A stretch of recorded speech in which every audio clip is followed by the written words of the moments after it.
right. Good afternoon. Good afternoon, Julie Reinhardt. Thank you so much for joining me this afternoon. Welcome.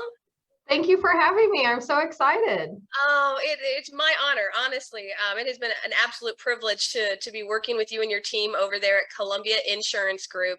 And I'm just excited to kind of pick your brain now for a little bit on this topic we're going to discuss today, working in that remote or hybrid environment. So let's check in with our folks. If you are joining us, let us know in the chat where you are joining from. Go ahead and shoot those messages in there. We'll give you a couple minutes. And Julie, kind of while we're waiting for some of those to come in, let's go ahead and just start off with something simple and tell me a little bit about you. Oh, so simple. So I've worked here at Columbia Insurance Group for 8 years. I'll hit my 8 years next month. Wow, time flies when you're having fun, is what I say. The role I currently serve in is I lead the HR team here as the VP of Human Resources. I've been doing that a little over a year. So it's crazy, you know, I think back to years ago when I started, what did I want to be when I grew up? And I don't know that HR was was what I had envisioned, No? but I'm so fortunate that that's the way it turned out. So I originally thought I would teach middle school history. Really? Yes. So I was going to college for education, and coincidentally, the HR manager at the place I worked during college was having me help her with HR projects. So I actually blame all of this on her, but yeah, maybe so. I often laugh that I think sometimes HR picked me. And so at that moment, I realized how much I enjoyed being able to serve the employees through those things I was helping her with. And so changed my career path and my major, and here I am all these years later. So so how many years total then practicing human resources? 16. So wow. 16, yeah. So you've seen a lot of different things in and out of organizations. You said 8 years with CIG. I know you worked in human resources before that as well. Right. Talk a little bit about some of the things that you love about what you do every day. Yeah, I think for me, it's that overall ability to make a difference in the lives of the employees that you serve. You know, you don't go into HR to get fame and glory and those sort of things. You really go into it to make a positive difference. And, you know, I always say to employees, if, you know, they're leaving or retiring, I hope that we've made a, you know, positive value add to your life when you look back at, you know, your time with us. And so for me, it's really being able to see somebody come in and maybe not really know what they want to do, but they've landed a job with your organization, and you're able to give them opportunities to grow and learn, and they kind of find their path or their passion. And then to be able to see how that can better work for your organization too, that just really is fulfilling to me. I believe HR professionals have this ability to make a tremendous impact personally for people as well. And the happier and satisfied you are at work, the better that relates at home, which I believe allows you to be fully yourself at home and in your communities. And so that for me is really the draw of HR. Well, it is definitely a very, very noble career path. I will tell you that, because often thankless career path as well. you all seem to get some of those challenges that a lot of us supervisors, managers, and leaders are like, okay, what do I do? So we had somebody who sent us a GIF, I don't know, GIF meme, I don't know what you call them, but it said often HR is lumped as a thing, and they forget that there's people behind the H and the R. And so I thought that was so interesting. But you know, we're just here to serve, and that's what it's all about. So Absolutely. Well, and I know you're serving your team there at CIG, Columbia Insurance Group, so well. So we're with Julie Reinhardt. She's the Vice President of Columbia Insurance Group. I'm still looking for those comments coming in, folks. Let us know that you're joining us today. I'm monitoring the chat there. But Julie, I want to just kind of ask you, 2 years ago, we were hit with a big thing I think we're all pretty familiar with called a global pandemic. Are you familiar? Are you familiar with COVID-19? I think I've heard something about it, but I'm not sure. Yeah. So, when I think about that and I think about the impact, obviously, it's had on every organization globally. When you think back, what was some of the biggest things, the biggest transitions and things that you had to start thinking about for CIG and for your team there?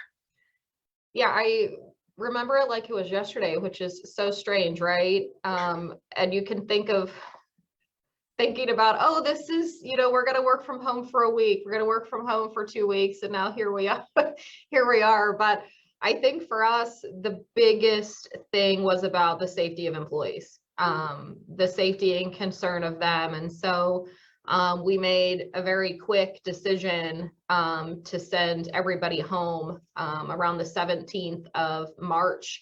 Yeah. And so we met with managers and we're just like, this is what's going to happen. For us, this seems so crazy now, but not everyone had laptops. So really? Yeah. So, certain positions did. We have people who work in the field or work remote always. And so this was nothing for them, right? It mostly affected them being able to visit their customers, but for them transitioning to work from home, that was taken care of. The rest of us, it was like, how do we get these desktops, these monitors home? And our IT team was incredible of getting all of it done seamlessly. People were hauling computers out of here, loading it in their vehicles. I mean, it seems so surreal now thinking about it. But yeah, we had very quick turnaround with getting everybody set up at home, making sure once they got home, all these wires, what plugs into what and the green cord goes where.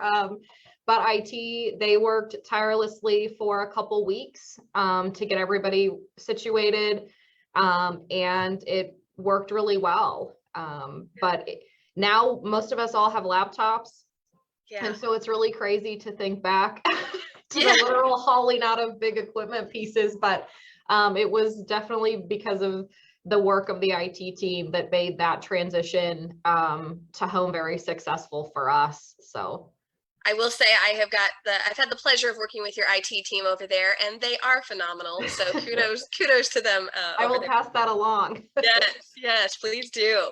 When I'm thinking about that, and again, it was kind of a shock, I guess, for the world, for those who weren't as familiar with going home and working remotely, and what did this mean? And I remember the first questions we were getting a lot, and we'd get organizations that would call us up and be like, all right, well, we're set up now, we've got the logistics in place, but now how do I make sure my people are actually doing work? And I think it was just shifting this mindset from I can't see them, I don't know what they're working on day to day.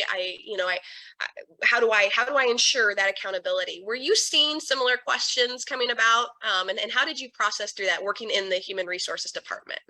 Yeah, so prior to COVID, we only had certain positions that could work from home. So exempt positions could work 1 day a week from home if the position was conducive to do so.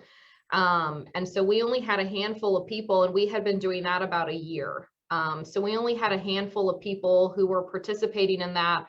Our employees in Atlanta and Austin, they could work from home 2 days. So this was all new for us pre-pandemic too. So we have been doing it a year prior to 2020. Well, now the pandemic has hit. And so we're doing this pilot program in real life, right? So it was a total shift of what have we learned from the pilot? How can we add that, And so we had some of those same questions. How long can we sustain this? What does this look like? But I really applaud our employees because they were so intentional about making it work for our customers. And so they all jumped in and did everything they could to make sure phones are being answered, emails are taken care of.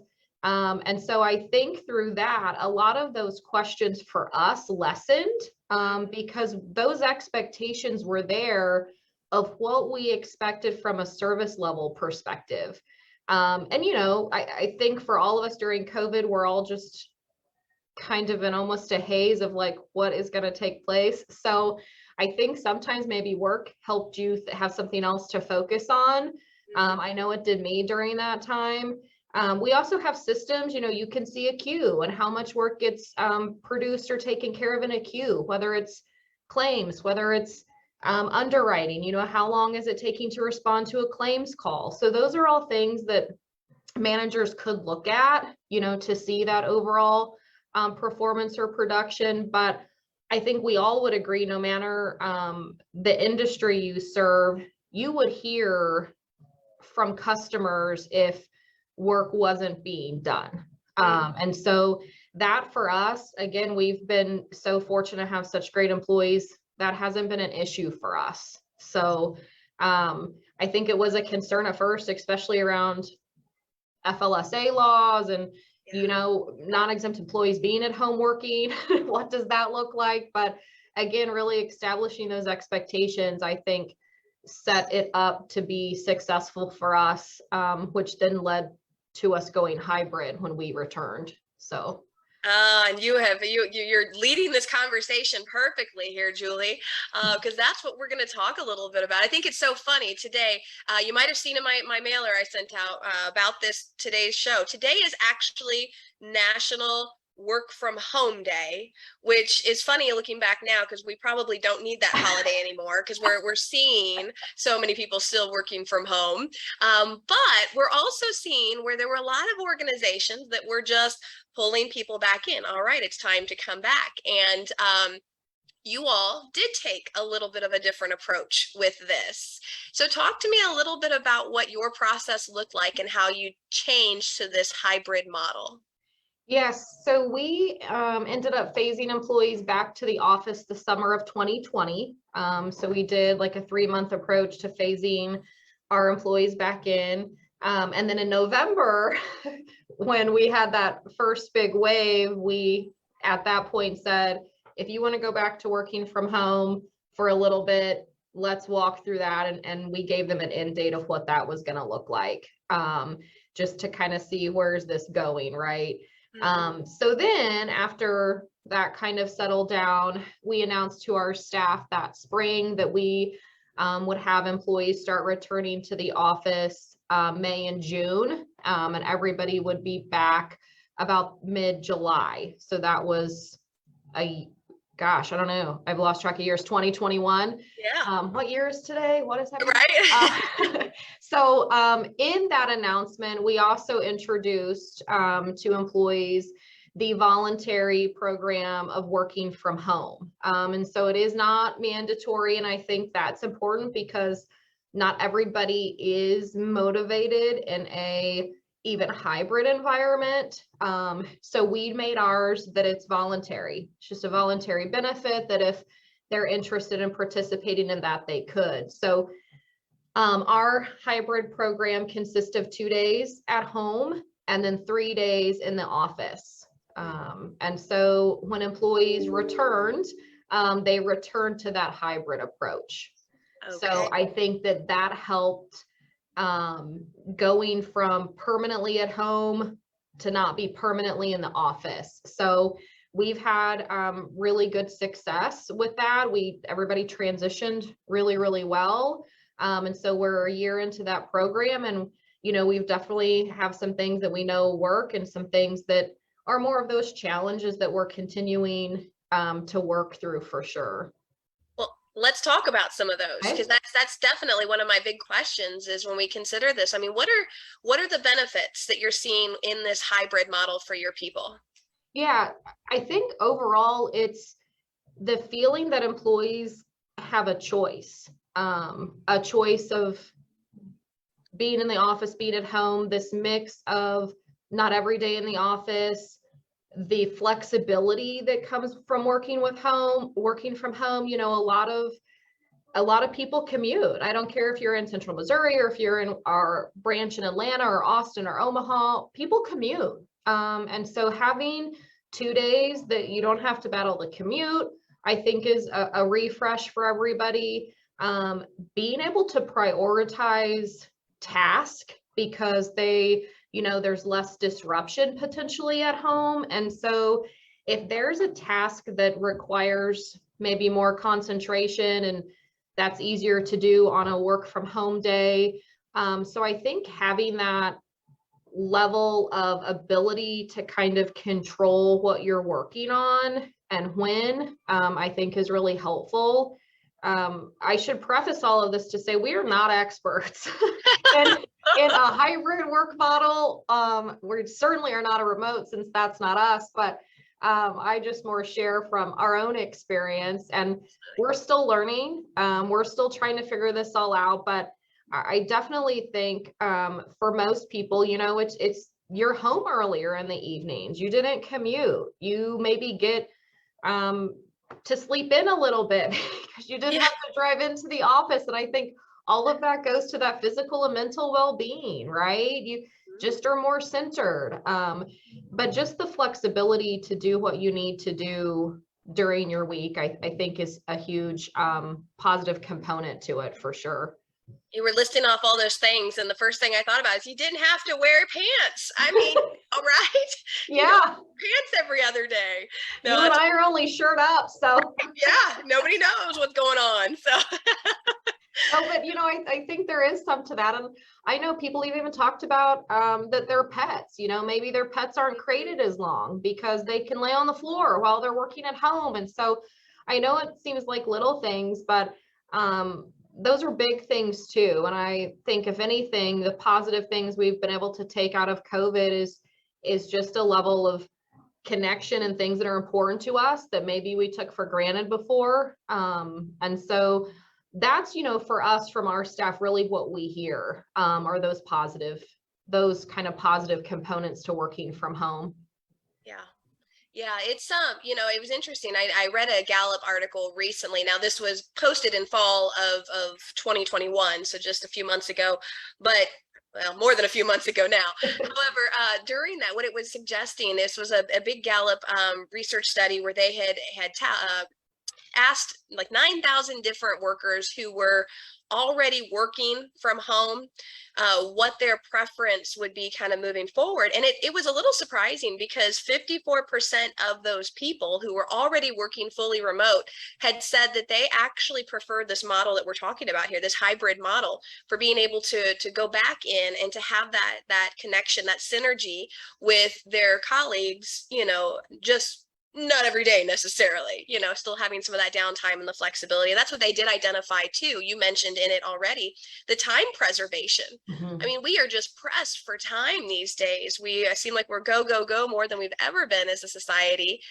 now that things have opened back up. And so having just a little bit of time to, as you said, not have to commute in the morning, a little bit less time to get ready because you don't have to get to work as early because it's in your living room. So lots of great benefits. However, I'm not naive. I know that you all probably ran into some obstacles as well. So tell me a little bit about what are some things you've learned from this process? Yeah, you're right. With anything new, with anything you're still learning to walk through, there are definitely challenges to it for sure. I think some of the things for us that we're continuing to really work out or develop are those ways to just keep everybody connected. I talk about employees who started during the pandemic, and it's crazy how different their experience has been as an employee compared to our employees who were here pre-pandemic. They had relationships built. They knew who to go to. They had, worked here for years and years and years. So when they went home, they knew who to call. They knew how to reach out to. New employees didn't really know their teams. And so that's been a thing for us, is getting people really integrated into our culture in the hybrid environment. And so there's a lot of intentionality that has to take place from managers, from teammates, not just HR. HR has an impact on all that, but we don't necessarily lead the charge for each person, but to make sure our managers are able to guide those employees to know this is what is expected of you as an employee, and this is what our culture is. How do we continue to show those really great things about our culture if they're not experiencing it in person? And so that's a continued challenge for us. You know, training's just different. Not to say it isn't as successful, it's just different. And so making sure that we're taking full advantage of how to best train in a hybrid world. For us too, it's making sure the days we're together, that we're really utilizing those days to their full potential. So if you consider 3 days in the office, 2 days at home, some departments have the same core office days. Other departments do not. So for some employees, they spend the 3 days they're here all together. Other departments, you may not see the people on your team as often. And so we're trying to work through what that looks like. You know, as we have company events, we try to schedule those on days when it seems that there's more people in the office so that more can enjoy it. And so those are some of the things that for me as an HR professional, I'm trying to really find the best way to walk that it's works the best for all employees, that level of connection and togetherness. And that's something that really is who we are, and staying true to who we are at Columbia Insurance Group, of relationships and connection and warmth and inclusion and being inviting. And so how can you continue to do that when you're not here together every day? So we're still figuring it out, and I'd love ideas if other people have found things that work. So we'll continue to push through that. Well, great prompt there, Julie, because it's almost like you read my mind. That was actually going to be my question to our people on this chat today. I do see you, Beth. Hi from Fulton. I see you, Tracy, joining us from Sunrise Beach. Oh, I bet you got a beautiful view there. Tell us a little bit, if you all are in that remote or hybrid environment, what's working for your teams to stay connected? How are you being intentional about that kind of connection and development with each other? Share those with us in the chat. We'd love to hear from you. I'm also going to ask you, if you have questions for Julie or I, please send those in as well. We're going to be coming up on our time here soon, but I have so much more I still want to get to. So we'll keep monitoring the chat there. You know, as I'm thinking about this, and you mentioned some of the challenges you faced, if there's an organization out there who's looking at, you know, okay, the well-being of our people isn't great, we have had a lot of turnover, the culture and the morale in our organization isn't great, we've got to be making some changes, and maybe they're considering a hybrid model like this again, transitioning back to it. What advice or what suggestions would you give any of those organizations as they're kind of getting started in this process? Yeah, I think again, it's really establishing what the expectation of work from home would be to employees, right? What is expected of them? Obviously, for us venturing into a hybrid world, we had to make sure that made sense to the service of our customers. And so really determining, what is your culture? What's the size of your organization? Does it fit your industry? Does it fit the needs of why you exist, right? You can't lose your why and all of that, but really being understanding and being flexible through what the needs are as you start that transition into a hybrid approach. I think most people right now are really interested in a hybrid model. So for us, when it's challenging to recruit, I think hybrid presents some opportunities. Just like you talked about, that mix of being in the office and being at home, I think is really ideal for people. And so I think really thinking through some of those pieces that help you kind of design your work from home program. What does it look like for new people? Is there a waiting period for them to work from home? Are they partnered with a buddy that can help through that transition of someone maybe who's been here longer so that they get to understand the culture sooner? So those are all things I think about, but really it's how do you maintain the service to your customers and that hybrid approach and maybe building it from there. Yeah. Well, and I want to go back to one of the things you said at the very beginning of this. You mentioned the expectations, and I think that certainly, I've heard a lot of times. I'm getting ready to teach our supervisory certificate series. It starts next week again. But I often hear supervisors telling me, well, they should just kind of know what my expectations are. And that's one of the biggest pitfalls of supervisors, is not relaying those expectations to your people, especially as seasons change.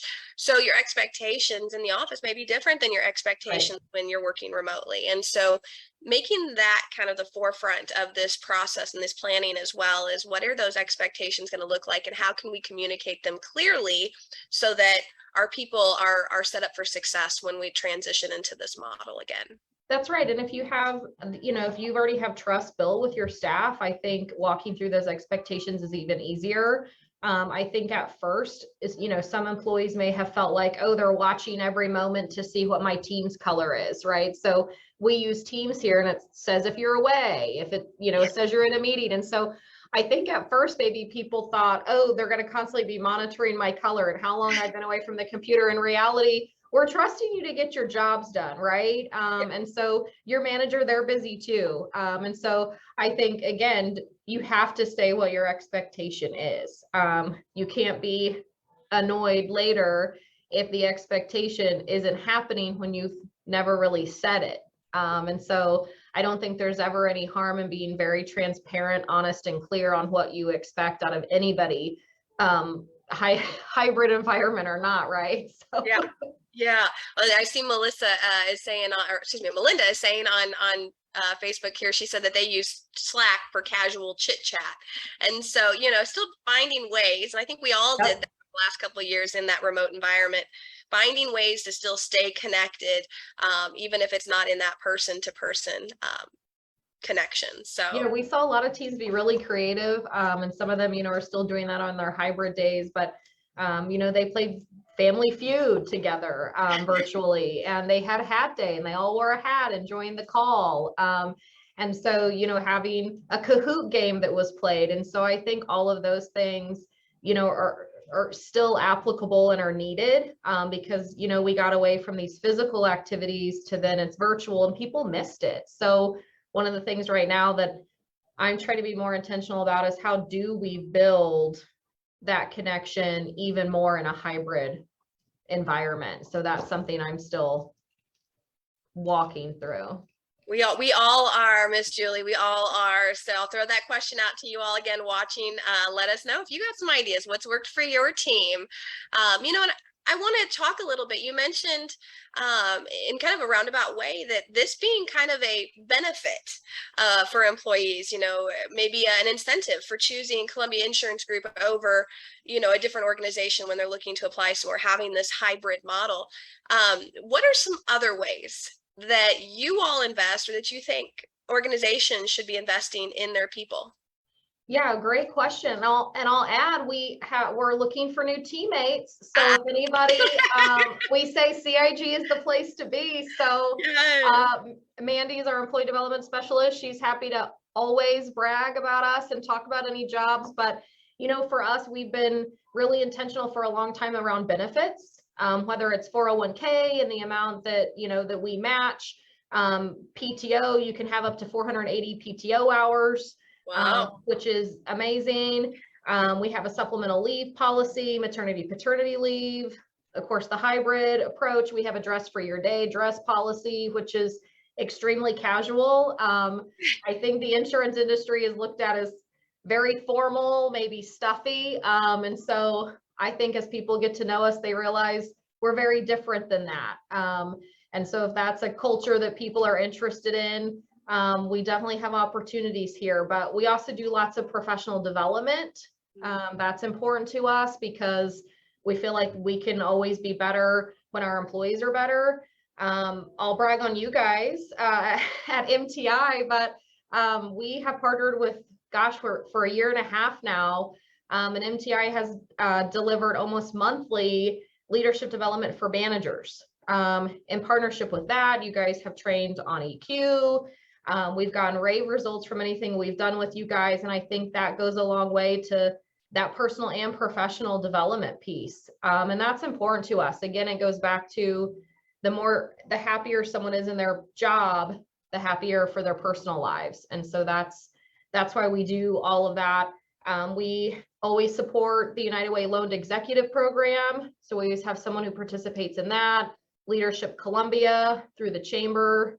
Those are all, we have a mentor program internally. So lots of things that we put intentional time and resources around for our employees to participate in. So, well, thank you first and foremost there, Julie. It has been an absolute pleasure to work with your team over the last year. And I think that's one of the reasons why I'm just so excited about this conversation, is because every time I walk in there, I can tell, you can sense something different. There's just something different. And having this conversation and hearing some of those benefits and some of the things that have created that kind of environment for you, hopefully will guide, and give some other organizations some ideas as well moving forward.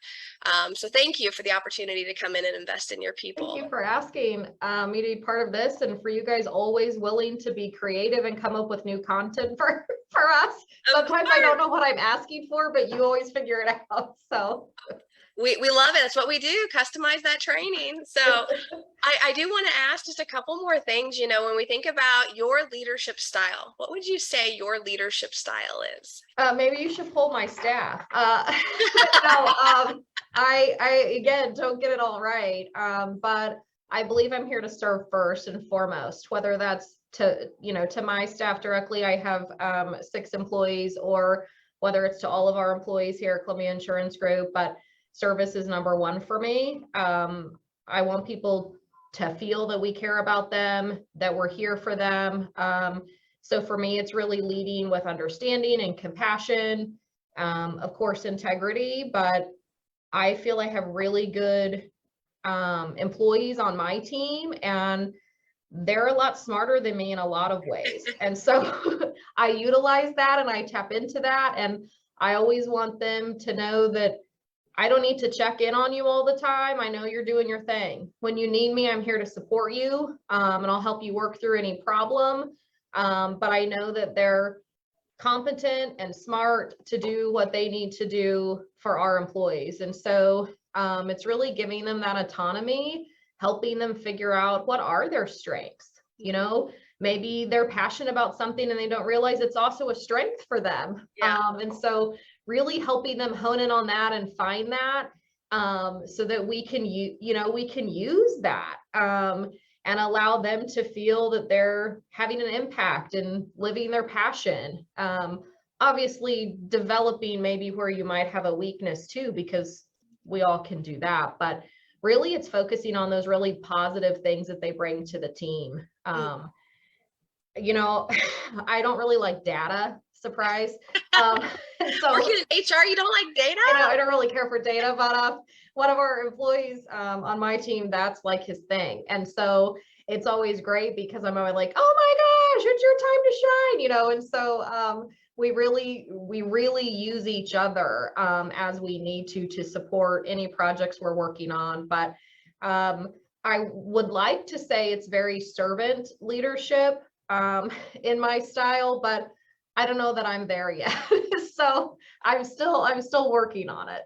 We are all a work in progress. That's for sure. That's for sure. And, I think that this is such a timely discussion too, because one of the things, and I think I mentioned it to you last time we were there training, but right now what we're seeing is Gallup studies are suggesting that this well-being, where people were amped up, well-being was at the highest it had ever been for decades in 2020, 2021. And now in 2022, it's actually plummeted well below where it actually was before.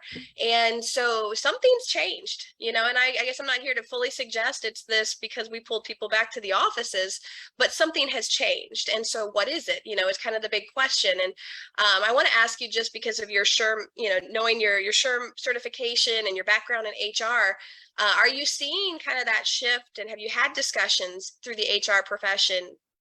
Where have the people gone, and how do we keep people, and what does the future of the workforce look like? Yeah, I think that's a really good question. Unfortunately, I don't have all the answers. Dang it. But I think it's great to have a network of professionals that you can talk through these things with, because oftentimes, I don't care if you're HR or anything else, but you feel like you're on an island isolated by yourself. And so it's nice to know that other professionals are going through the same thing as you. And then they're like, oh, and you can kind of talk through some of it. The local HR organization here is amazing. So if people or HR professionals not a part of that, I'll be happy to tell you more about it. But building that network to know what people are experiencing, right? And so what I've really picked up on is that where are the people? We had everybody seemed to be working, and now you go places, and I think there's a "we're hiring" sign every business that I drive by. And so we had an attorney who came to talk to the local HR chapter, and he was giving some statistics around where did the people go. And they really are trying to hone in on that. These people who are much smarter than I am. And some of the things they have started to kind of process through is obviously a large amount of retirements. So I think that COVID, as it changed our thinking, and it did about most things, I think some people felt that maybe this was a good time to retire. Maybe they kind of were over all of the COVID pieces and how it affected work. And so I think that's kind of one thought. The other is that a lot of people maybe are doing more on less. So you had people who maybe lost their jobs because of COVID, and they figured out how to downsize or to change priorities. And maybe they live in a smaller house, or they moved in with family. And so they don't need maybe that traditional 8 to 5 job. They, can do something part-time or work less than they were and still make that manageable for them. I think too, some people we went through this period of not knowing what the future looked like, and family became even more important than it had been.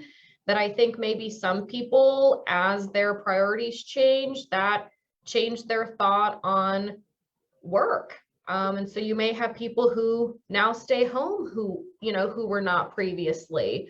But those are just things I've heard more recently. I don't know if that helps or, but.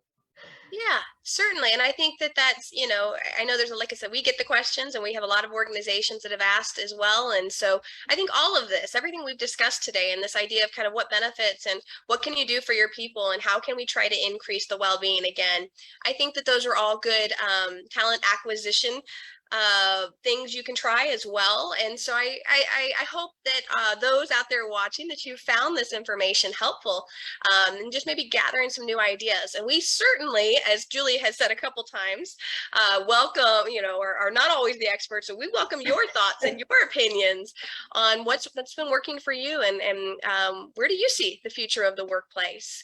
So with that, I want to go ahead and start wrapping up, Julie. I'm not seeing any questions come in, so you got a couple more minutes here if you have any questions coming in. But let's just kind of go back to, why do you love what you do again, Julie? Because it's about people, and I'm motivated by people.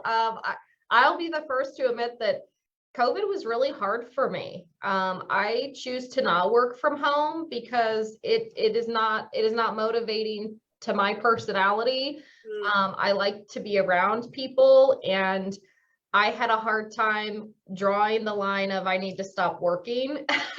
When I was at home, it was super convenient to go hop on the computer, and so I was not very disciplined in cutting that off. So for me, coming back to the office really is where my drive is. But I totally understand that maybe I'm weird in that way. But I picked HR. It picked me really because of the impact, and because of our ability to really affect change. And that's important to me as a person. But I love talking about HR, and if anyone ever wants to reach out, I'm game for that too. So excellent. Okay, well, Julie, we'll probably take you up on that, and I'll see if I can get a contact information I can put in the chat for our viewers. Then I know some people come back and watch these on demand later, so I love that, and I am so grateful to have you on today's Facebook Live. Thank you so very much. Thank you for having me. Oh, it's been a pleasure. It's always fun chatting with you. So with that, I'm going to go ahead and steal Ray's line, and I'm going to go ahead and say, let's just all go be great. That is just like Ray, isn't it? Yeah, hers is a little bit more chipper than mine. I don't know how to get that tone in my voice, so. Yours sounded just fine. I appreciate it. All right, Julie, well, you have a great rest of your day. Thank you. Thank you so much. Bye. Yeah.